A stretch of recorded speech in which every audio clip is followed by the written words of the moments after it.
Hello and welcome to the latest Capital and Kayfabe. I am your co-host, JP John Posh with the Two Man Power Trip. Of course, joining me is the political pundit, the former campaign manager. He's an author. He's a journalist, Mr. Jack Hunter. Jack, welcome back. How you doing?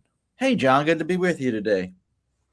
Start off with maybe not the hottest topic in the world, but I just wanted to kind of get your thoughts just because I love talking wrestling. What did you think of WWE Saturday Night's main event? I thought it was a good show. I watched so much wrestling, John. I'm trying to think Tell of me everything about it. Oh my God. that happened on that show. I'm still thinking about Dynamite from last Jacob night. Fatu against Cody. Jacob Patu and Cody. I like that. It wasn't really a match.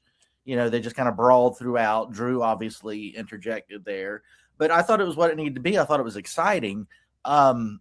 Jacob Fatu oozes realism. When you see him, and he's not a guy trying to put on a tough guy act. He seems like that's what he really is, and I think that's cool. Brock Lesnar's like that, Gunther's like that, but Jacob Fatu is in his own way, and I think I guess that he's kind of heelish right now, but that ain't going to last long. People are going to cheer this guy. I see him and Cody being friends sooner than later. We'll see what that looks like. But am I wrong to think that? Possibly, yeah, because he's so damn over, and he's kind of been like a tweener. I know he's been more of a babyface, but lately he's been more of a tweener. So we'll see. I have a feeling that they're going to maybe even cheer him. They not boo Cody, but I feel like he might be more over it in some points. He might be, and that incredible promo between Fatu and Cody, where Cody's like, "That's why you ended up in jail because of the choices you made." That Yeah, was you're too impulsive. Yeah. yeah. So that's a hot program. Whatever they're doing there. What the hell else was on Saturday night's main event, John? That four-way for the number one contendership for Drew McIntyre. For the Sammy. number one contendership with Sammy. So that's happening in Saudi, which that will happen by the time this comes out. And my girlfriend asked me, we know Sammy's, what is he, Canadian, Syrian, Muslim? Have I got checking all those boxes? Yeah. Parents are Syrian immigrants, born or raised in Canada. Might have been born in Syria. I don't know. But he's Muslim. Yep. For sure. And we're going to be in a majority Muslim country with Royal Rumble, and he's going for the world. What do they do there, John? I don't see him putting it on Sammy, but if they did, that's the place they would do it, right? Yeah. That or Montreal. Yep. I heard that it's up in the air. I don't know. I feel like some people just make that up. Oh, it's up in the air. He might win the title. I would be shocked if he won a little bit. Well, not as shocked because it's in Saudi Arabia, but I'd be a little surprised because it seems like kind of out of nowhere to me. Like, I don't think he's world title material, if you will. I think Drew's got to be the champ. I think he could be for a short time. That's like Kofi Mania when he won. Yeah. It made sense in that time for a short time, and it was cool when it happened, and it was good. Like, there was value in it. I think it could be something like that, and that's not taking away from Sami Zayn. I liked it when he was running around under a mask in Ring of Honor. What you just said, people throw that out there. Is it really true? If they're working us like that, and they know for damn sure that Drew's it's not going to be Sami Zayn, good for them for working us like that. The same thing's happening right now with AJ Styles and Gunther. AJ Styles is trademarking Phenomenal One and all this, things associated with his name, which is something you would do if you were leaving, as Tommaso Ciampa did with Psycho Killer and all this stuff. It would make all the sense in the world if AJ lost to Gunther, retired from WWE, which he said specifically in his last promo talking about all this stuff on Raw, at least, be the TNA World Champion for a month and then came back to WWE. I don't know, but the point is, the fact that we don't know is what makes this stuff so much more exciting, the unpredictability. And if WWE is working all of us in that way, as a wrestling fan, hats off. Thank you. AJ, one of my all-time favorites, could be retiring this Sunday versus Gunther at Royal Rumble, or this Saturday, Royal Rumble. Here's my nervousness. A long-time AJ fan. God, loved him for the moment I saw him, even in WCW. First time I saw him, I was like, man, I love this guy. And TNA, and then obviously continued on, been one of my favorite wrestlers. Here's where I'm nervous. He fights Nakamura out of nowhere on Saturday night's main event. Then he fights Punk, basically, out of nowhere. It's like, wait a second. And his deal is supposedly up in February. Why are we getting in these dream matches and then he's fighting Gunther?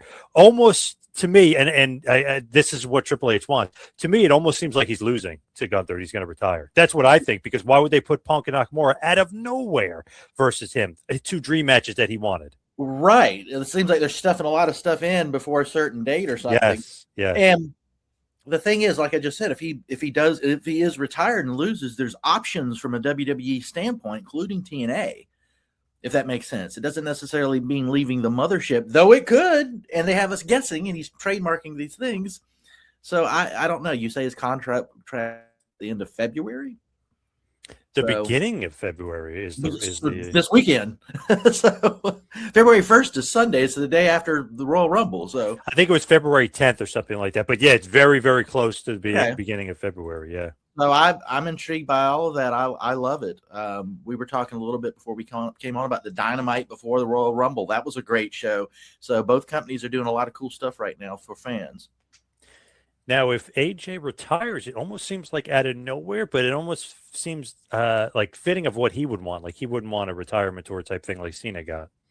Yeah, you would think so. And he's the kind of dude you could see, if he did something in TNA, you could see him going back to Japan and doing something there. Or would he be wild enough to do something in AEW, or is there too much loyalty? Because he's never expressed, and you tell me if I'm wrong, from credible sources that I've read over the years, and I followed AJ. I like that Corey Graves mentioned NWA Wildside on Raw the other night, if you caught that, like Bill Barons and all that stuff. He's never said to me that I know that like he was unhappy with WWE. He always seemed comfortable. He was like making the best money he ever made. Would he go to AEW, as some have speculated? I don't think he would do that out of loyalty to this company. He's been so good to him. There's no way. Okay. I would put 0. I guess there's always a chance, 1% chance that he would ever go to AEW. It's interesting though that they're floated out there, or maybe leaked it out there, that his contract's up, which makes me think, okay, he might lose, but could that be a leak? Or they're tricking us, and he's really, his contract goes to Mania. You never know with what they're doing, especially when you watch Unreal and you see like they're always trying to work everybody. Yeah, and when somebody says at the beginning of a year, Cena saying in the beginning of 2025 or the end of 2024 that 2025 will be his final year, you envision it being most of the year till the end, till December, which is what Cena did.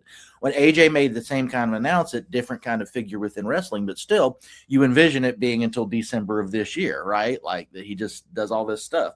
Maybe they're doing something different with him, and cool. I like it. We don't know. That's what we don't know. We really honestly don't know who's going to win the Rumble. To me, anyway, I think it's unpredictable and wide open. Literally no idea who's going to win, AJ or Gunther. It's just very unpredictable. I guess that's a good thing in a certain way. It's great. And weren't there reports that, it was going to be like Cody and Roman Reigns again or something like that, and then Triple H changed his mind? Like, no, we need to freshen this up. And if that's the decision he made, he's right. And I thoroughly enjoyed everything Cody and Roman Reigns have done, but like they've done that. Could do Cody Roman 3. I would do if Roman was going to win. If you really want to ramp things up, he's your biggest star. He's your biggest name. He's the biggest draw. Really since The Rock, if you really want to look at actually like dollars and cents, over the decades, probably the biggest draw since. If you really want to ramp it up, he's the guy. You have him win the Rumble, and I wouldn't do him Cody. I would do him versus Punk. That's a huge one-on-one like dream match that they actually haven't had in obviously decades. But one of those things where I feel like that is where the direction I would go if I was booking it. But then I read Gunther is possible winner. Then I was reading, and even I talked to a buddy of mine too who said he saw it. L.A. Knight like would shock the world like they did with Jey Uso if they really wanted to change things up. So never know. You never know, and all those are fresh matchups, what you just said, compared to some of the stuff they've been doing with top stars who can talk and deliver. And there is that element of surprise, like would they pull the trigger? I'm watching that FTR Doyle and Davis match, and I'm like, are they just going to pull the trigger with these big ass dudes and put the tag team titles on them? And they didn't, but it wasn't outside the realm of possibility. And I like that in wrestling, as I said earlier. This is the same kind of thing. Wonder too, could they have Lesnar win the Rumble too, and then that would really shake things up? I don't think so, but obviously he's been announced, and he's not going to be a surprise. Jericho is a rumor. Some people, for some reason, are saying Austin, which I doubt very, very highly. So a lot of crazy stuff going on. A lot of crazy stuff going on with Austin. Like when he did that match with Owens a couple years, you kind of have to be careful with that. He's not a young man. He looks exactly like he used to, and he's not 80, but he had those leg braces and problems with his neck, and he's not getting any younger. Like, I can't imagine him just popping up in the Rumble and getting his ass kicked in 2 seconds or something. Yeah, and getting thrown over the top. It's like, this is Steve Austin, for Christ's sake. Yeah. Don't you have to kind of glad hand him or have him in a tag team situation or something? You know what I mean? You got to take care of him. Nobody wants to see Steve Austin lose or get eliminated from the Rumble. You know what I mean? Right. When he stunned Pat McAfee a couple years ago, McAfee sold it like crazy. That's what you want to see from Stone Cold. Stuff like that. Yes. And the thing is, too, it's like people are finally getting excited over the Rumble. I feel because it's in Saudi, the buzz hasn't been that good. So now they're getting excited. After Lesnar gets announced, and they're like, "Where's Jericho? Oh, he's filming some show with Nicole Kidman, but will he? Will he be there? Forget what it's called. Margot's got money problems or something like that. So which is a wrestling show too. She's a wrestler apparently on the show.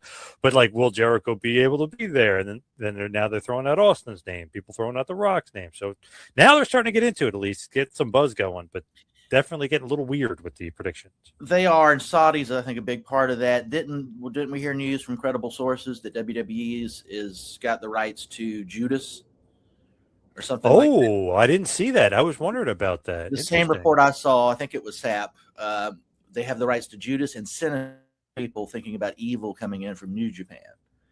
So, okay. I don't think people will know him, to be honest, but I don't either. And I know who he is, but you could probably know a lot more than I do, but you're right. The audience won't know. I don't know how they introduce him, if he's on NXT or something first. I don't know how you do that.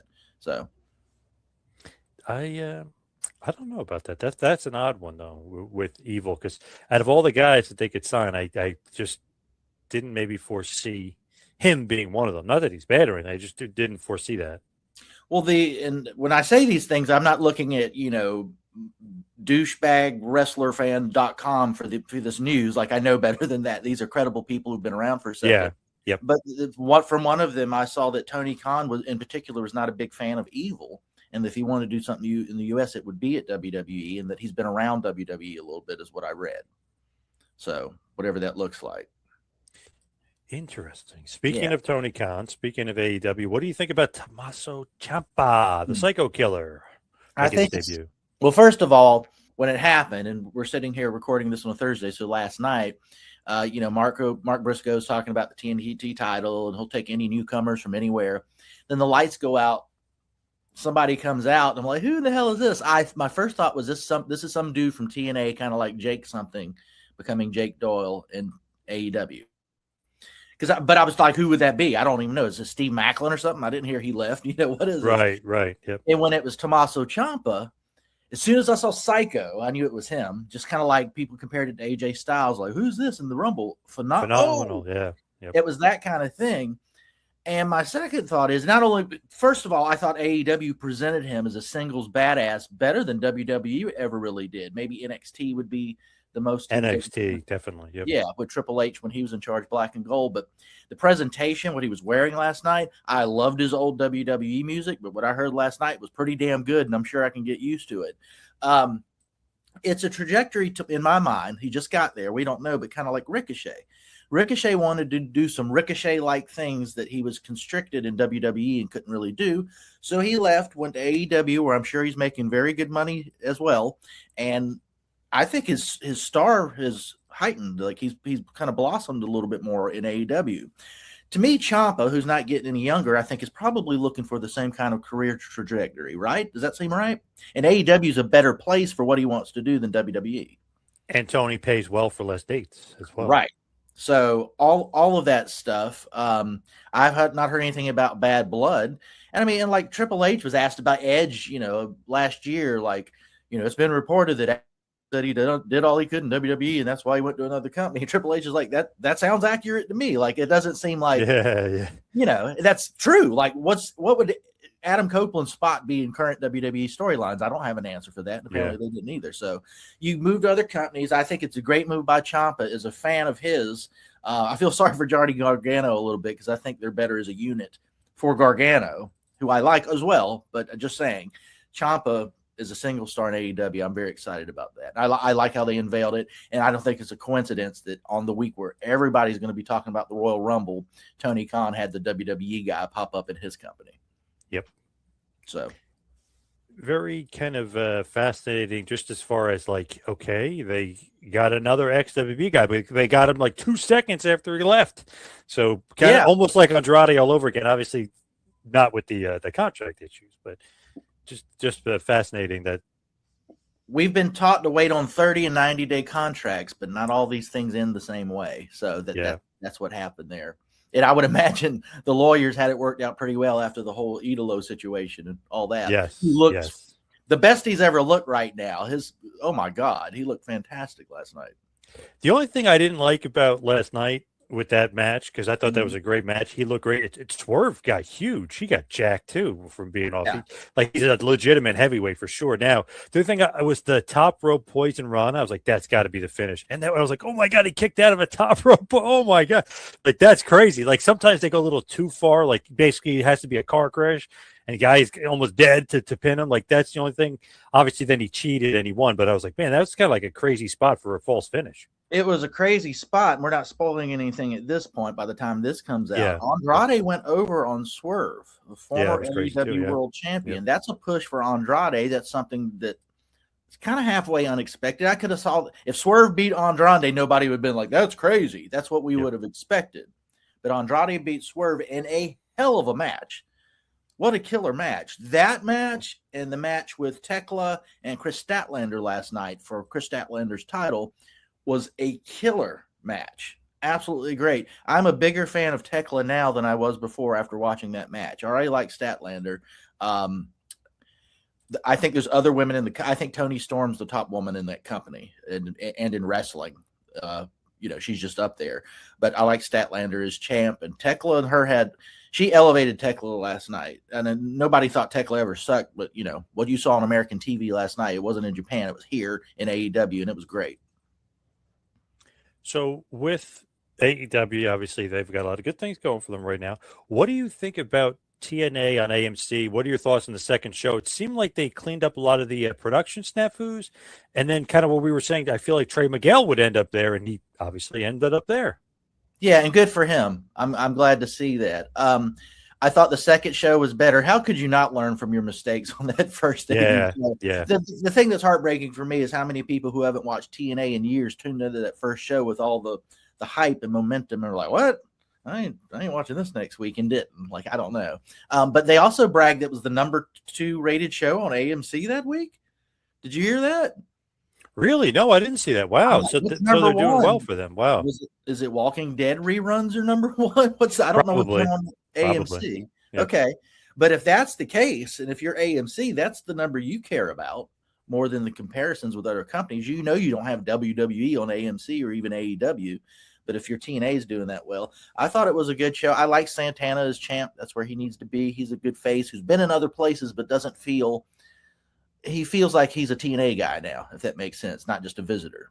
So to me, it is to me like glaring that it was kind of like an easy fix. Like, damn it, how could you let that happen with the first show? Anyway, it was like easy fixes, Yeah. And it was a lot smoother the second run. It's just like, man, I'm surprised because it's not like they weren't on TV and then all of a sudden now they're on TV. They were on TV this whole time, on Access. So it's not like that should have happened. Crazy. Right. And so I guess the debut was a live show and it was produced horribly. I think last week was a live show. So this week and the following week will be tape shows, I guess. Yeah, that's what I was reading. Yeah.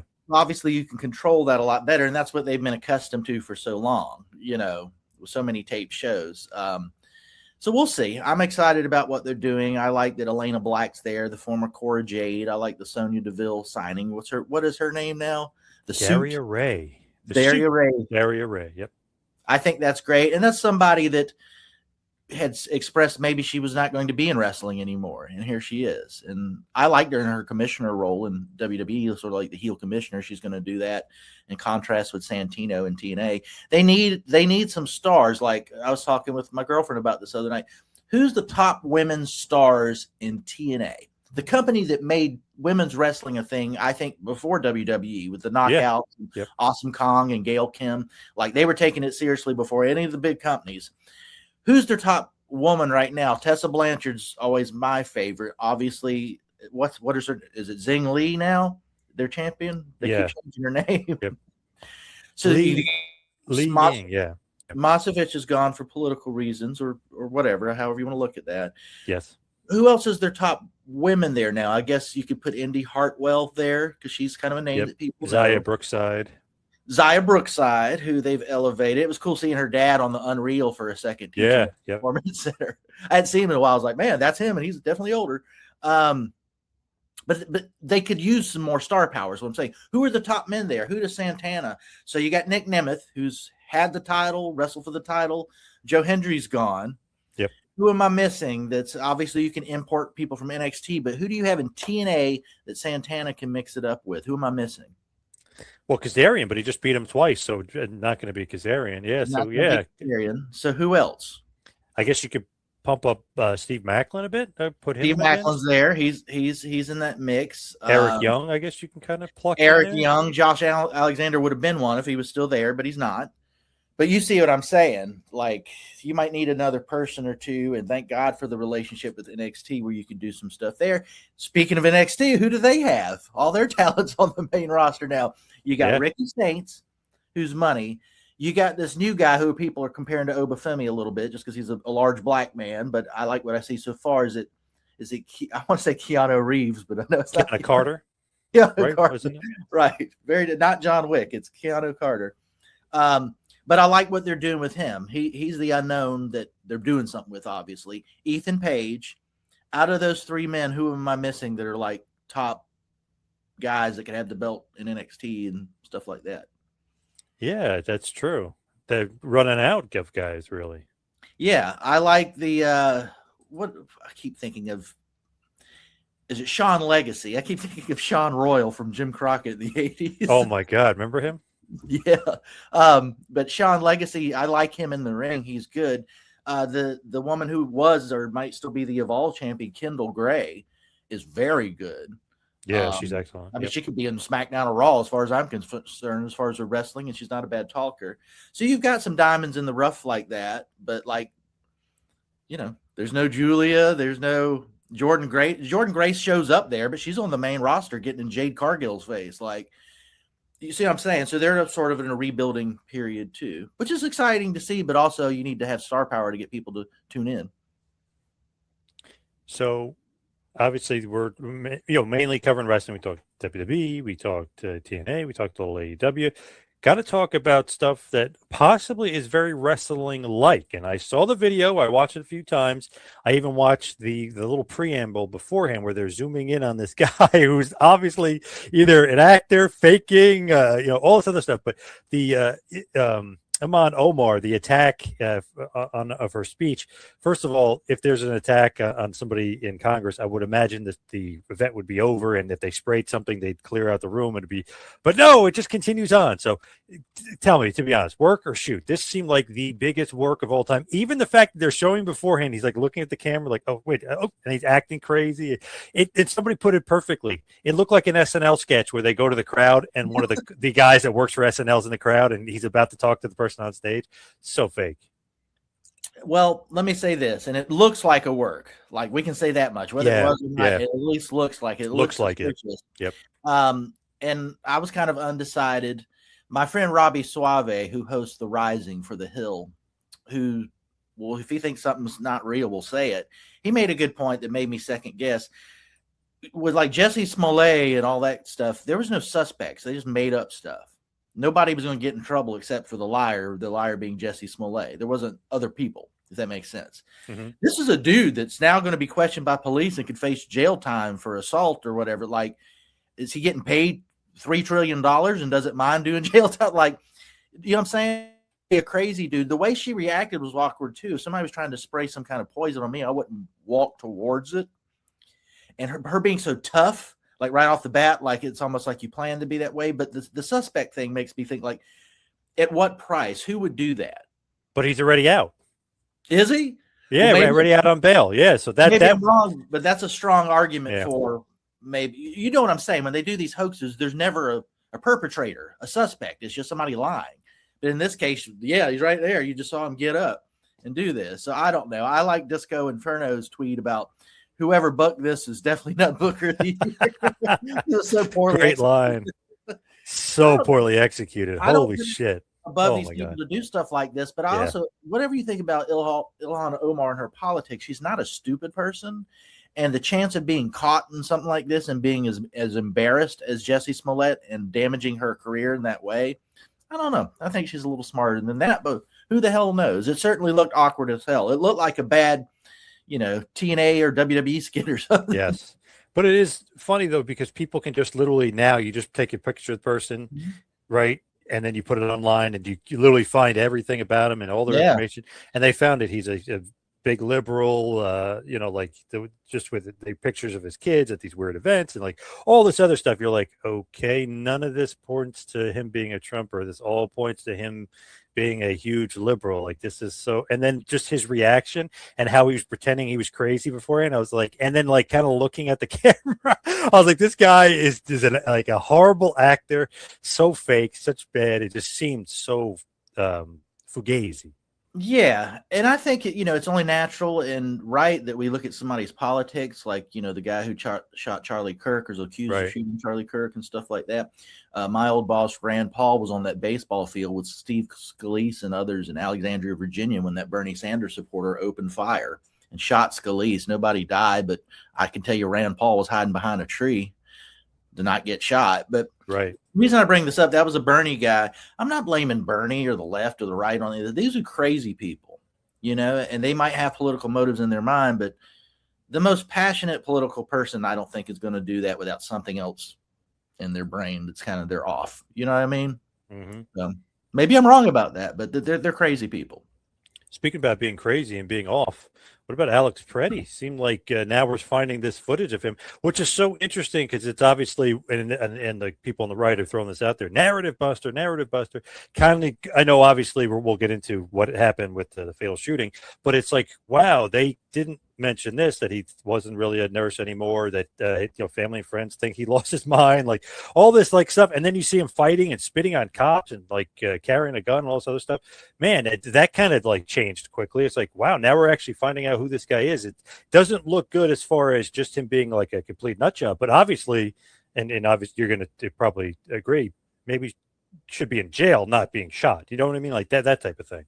He should be fined or in jail or whatever. Yeah. The actual video of what we saw, he legally carried a gun, whether he has ID or not, I don't know.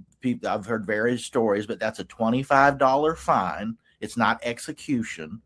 But, he got into a tussle with cops, as happens at protests for anybody who's ever watched the civil rights era or Vietnam. Or come on, Kent State happened and people were like, yeah, that woman had it coming that got shot at Kent State, or those people, or what? No, we look back, we're like, that was terrible. That should have never happened. So if you watch the video and there are multiple angles, he gets shot in the back, it looked like to me, after another officer had already disarmed him. There was no excuse to shoot this guy. He should have been arrested or whatever they thought was proper, but not to kill him. Now, whether he was a complete a-hole or a political nut, or kicked out a cop's taillights a week prior, or spit on cops, looks like it's not a death sentence. And, we can't, in retrospect, we're like, oh, he's a bad guy, I'm glad they're dead. We have the rule of law in this country. We're not a banana republic. People have constitutional rights, including the Second Amendment, including the First Amendment. I've never heard so many Republicans sound like David Hogg as I have since this Alex Preddy incident. And for those who don't know, that's one of the kids who were at Columbine who's become a prominent gun control activist for the left in the Democratic Party.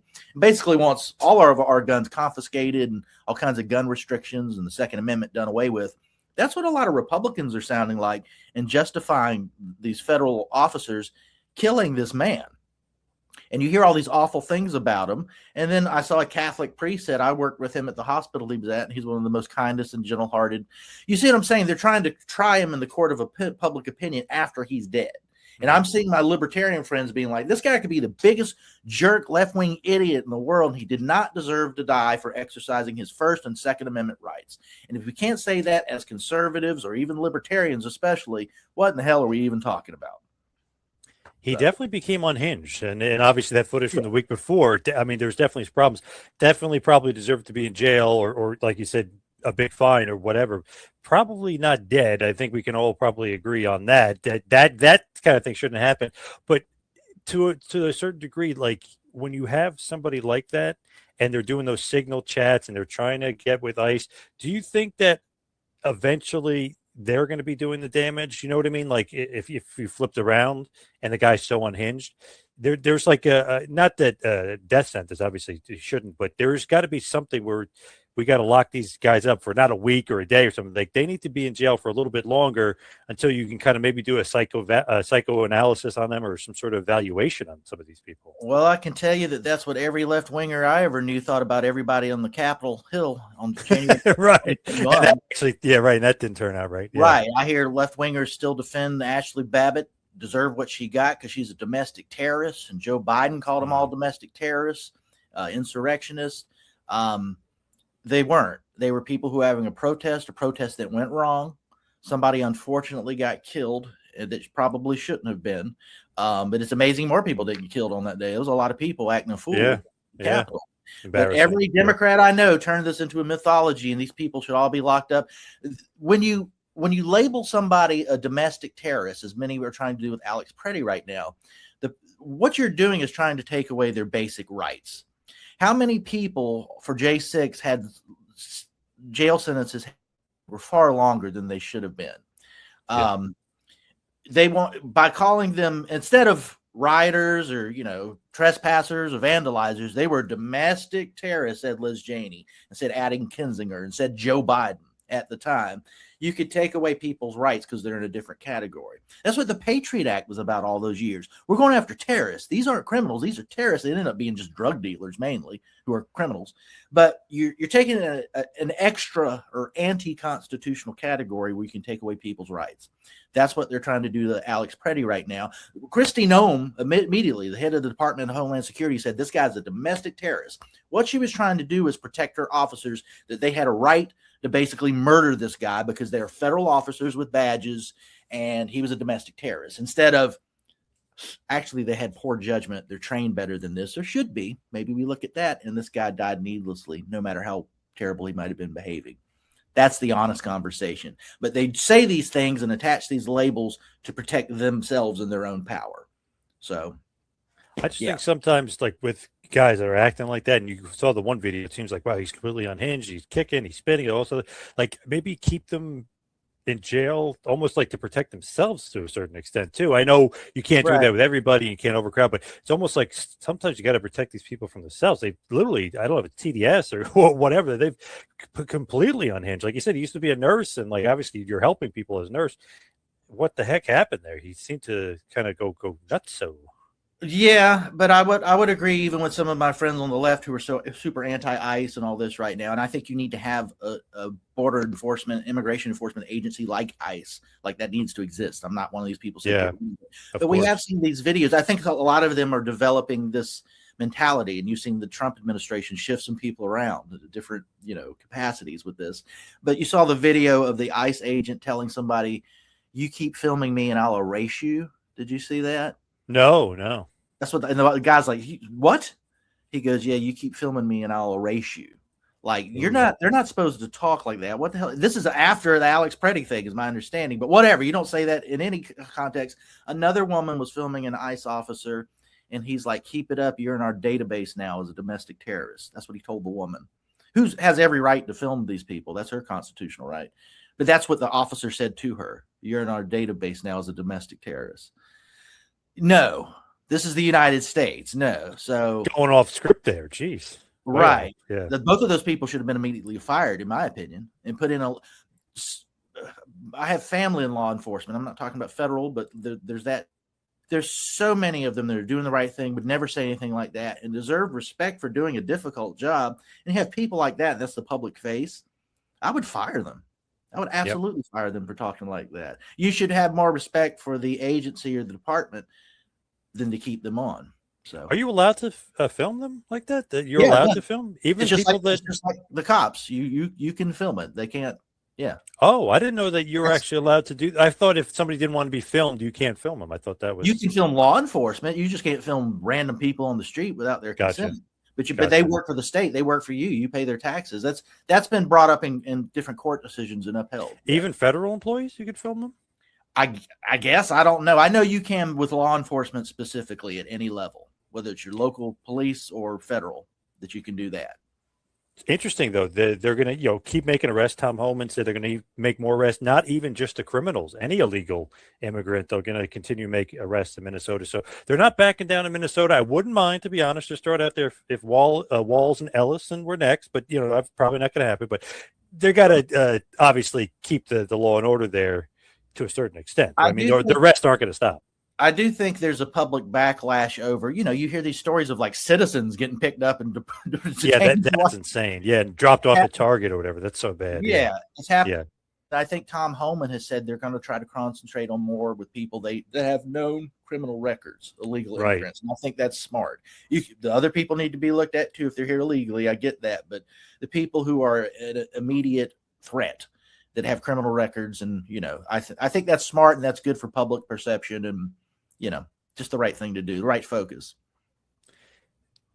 So weird, though, to me that, okay, they picked up somebody from Guatemala, whatever. He was like a rapist. I forget the exact situation, but the judge let him out. The judge who lets these people out, they should have to go to jail, or they should have to face some sort of thing, because you can't just, I'm going to let them out, and then they kill somebody else. That's on you. That's your fault for letting that person out. At least be defrocked or whatever you call that, not be a judge anymore or something. I don't know what the judge job market looks like, but that just seems like basic stuff. When you hear about these stories of somebody that raped 3 people and is out and killed another, and the judge let them go, and they're not here legally, and all this crazy stuff. Yeah, I totally agree with you. Now, the best law enforcement I've ever seen was in the early 2000s when JBL was on the Mexican border, the U.S.-Mexican border, chasing around people trying to get into the country illegally. I think he did a very good job. If you know what I'm talking about, those old vignettes. That was awesome. Yes. I love that era. That's when elevating John Cena. And John Cena was doing the Thugonomics rap character, and JBL had that line, "Rappers belong in jail." You remember that? Yeah. Oh, yeah. That was so good. He got such heat in Texas and obviously Mexico and around in El Paso and stuff. He was a freaking heat bag. And then the stuff with Eddie, they absolutely hated his guts. They did, and now he's one of the part of the 3-man team for AAA. Yep. It's too perfect. Gotta love it. He's training to get back in the ring, apparently. Really? Yeah. I mean, he looks good. What's he, late 50s, early 60s? Late 50s, yeah. Yep. He looks good. He's done all this cool stuff on the indies where he just comes out and puts somebody down real quick. Yeah. Hey, the only thing is he's so much bigger than everybody else anyway, so it's I don't even know if he needs to wrestle. He just kick their ass, You know what I like about him too? He always had the reputation of being a bully, like in the locker room and all that. He's always embraced it. He's like, yeah, I'm a heel. He's exactly. No, man, I'm not really like that. No, he's always been like, yeah, quit being a whip. Yep. I love that. I don't have to deal with it, and I don't know how much is lore and how much is true, but I've always found that amusing as a fan. Yeah, but lean into it. You get more heat. Yeah, and to me, it sounds like how all those guys acted back in the 70s and 80s, and things had just changed, and he decided, does that sound kind of fair? I don't know. Yeah, 100%. Yeah, he's kind of just the next generation of guys that he trained with and guys that trained him. It's he just kind of continued it on, and that's just the way it was. Toxic masculinity or whatever BS they call it. It's great. That's just the way. Man, if you played football, and obviously I'm in my 40s now, but you played football back when I played football. That's just par for the course. You just you don't even think, hopefully it doesn't happen. You're it's going to happen. Hazing, bullying, it's par for the course. It's you don't react to it. You know what I mean? It just is what it is. I never had an issue with it. People are very sensitive though about it. Yeah, Undertaker talks about when he got in the business, there'd be guys with guns in their bags and stuff like that. Yep. So it's just a different world. I, not having to deal with any of that, I just bought a $12 ticket and sat in the front row and watched Ricky Morton and Beautiful Bobby beat each other up. But knowing that as an adult, there's sort of a romantic aspect of it. It's as strange as that might sound. I don't know. The good old days, if you will. Now, just a final thing to touch on. It's very interesting. So Trump maybe, intervening in these other countries. People are kind of complaining too much. What the heck is going on with Greenland? They're not going to become the 51st state, but what is going on? So we're going to be controlling their minerals, or we're going to put the Golden Dome there? What are we doing in Greenland? I'm confused. If I'm being completely honest, that's nothing we heard about during People say it's strategic. We're going to use their resources. Like you said, I don't know. I don't know why we're focused on that. I agree with Marjorie Taylor Greene. He should be focused on domestic affairs and the price of eggs and the stuff people really care about, instead of regime change in Iran or what's going on in Greenland or regime change in Venezuela, which we did. Or as my friend Glenn Jacobs said, we didn't really change it because now another socialist is there. We like refreshed it. Regime refresh is what America. Yeah. You still got socialists in charge, so whatever that was. Yeah, man. Greenland hit me and so many other people out of left field. Weird. I thought that was a joke at first, and then it's not a joke. It's real. Yeah, it sounds like something somebody made up, but it is real. I think he has, my friend Dan McCarthy wrote this great piece, who's the editor of Modern Age, that Trump, so every Republican president we've had since FDR have had to live in this sort of New Deal world, a post-New Deal America, and what that looks like. That Trump kind of thinks in pre-New Deal terms, whether it's the tariffs, which is something you would have saw in the early 19th century and certainly the 18th centuries and 17th even. Sort of a manifest destiny, like we're not an empire, but we might own Greenland and we're doing something in Venezuela, which kind of empire to me. He just thinks differently, and there's good things about that and there's bad things about that, and we'll just have to see. But I think it was a good point. I feel like I think it was TikTok. They like explained the Greenland thing. I'm like, I feel like it makes sense to a certain degree with defense and the minerals and the Golden Dome, like all this other stuff. But then it's like, but why? Like all of a sudden now it's like Greenland. Like where the hell did that come from? Just weird. Lots of Republicans that voted for Trump and supported him are also scratching their heads, the few that will say anything about it. So we'll see. I don't know. And my buddy just sent me a video. Let's see that I know what it's about because you can just read the headline. It says, Rep Elon stage an attack to make herself look tough. They're like, wow, what a headline. All right. Well, that's what it looked like for sure. Yeah. Yep. Gotta love it. It's that to me, that was like wrestling, like 101. Like, okay, R-Truth comes out to John Cena's press conference. Then Cena puts him through the table. You know, that's what it is. Like, I'm waiting for her to pick the guy up. Oh, she's gonna body slam him. Oh, she got him, and she, slams him or something. Like, that's what it felt like to me. It did. No, you're not wrong. I can't dispute that at all. All right, so let's wrap up this bad boy. Head towards the plugs. Follow me on Twitter and Instagram at 2ManPowerTrip. How about you, Jack? You can find me on Twitter or X at JackHunter74 for all the stuff I write and talk about, videos too. Thank you, everybody out there, for listening. See you right back here next week for a little Capital and K.